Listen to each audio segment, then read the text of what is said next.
නොවතාලමි.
සංවිධායක මණ්ඩලය ගිය රාත්‍රිය තුලම ලක්ෂ 2ක් 3ක් අතර මහා ජන ගංගාවක් මේ සුවිසල්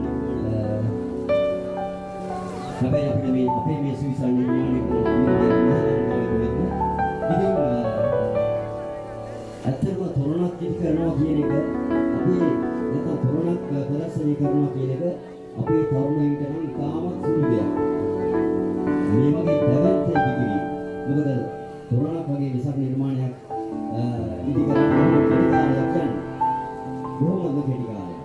නමුත් මේ සුවිසල් නිර්මාණයට මාස 7ක් 8ක් අතර ප්‍රමාණයක් ගිය කාලයක් ගෙවුණා. විශාල ශ්‍රම දායකත්වයක් අප්‍රමාණ ශ්‍රම දායකත්වයක් මේ සුවිසල් නිර්මාණයට එකතු කරගන්නට සිදු වුණා. ඉතින් එහෙම වෙනකොට ඔයාලා දෙකට නිදි නැතිව මේ තවමත් කරන්න කැපකිරීම. තවමත් කරන්න කැපකිරීම. මේ දර්ශන වාරයේ අවසන් වෙති පාන්දර 5යි. ඉක්ුත් දිනේ පාන්දර 3:00යි 3යි. තවත් අපි කැපකිරීම කරනවා.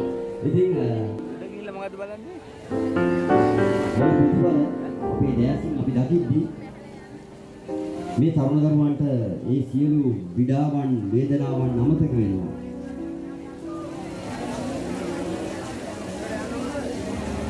ඉතින් ඒකයි මම කිව්වේ එවැනි අප්‍රමාණ විනකල නිහිති කැපකිරීම හමුවේ අපිට තොරන් ඉදි කිරීම අනිකුත් සහැල්ලු කටයුත්ත.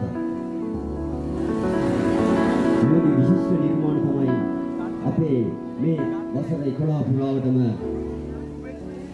දැයට දායාද කළේ. විශේෂයෙන් අවසාන වසර 5-6 කාලය තුල මෙවැනි අති විශිෂ්ට ඇස් අදහාගත නොහැකි නිර්මාණ පෙළහරක් තමයි අපි දැයට දායාද කළේ.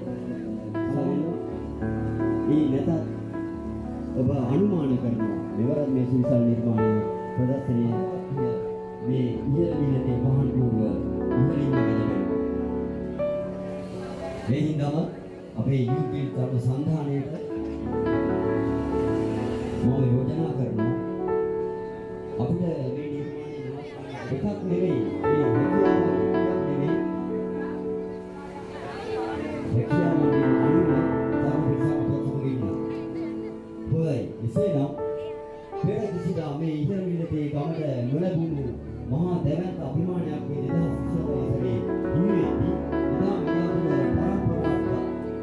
පරම්පරා ගණනක් අපි එහාට ගියත් කිසිදාක නොලැබුණු මහා ගෞරවයක් ලැබෙද්දී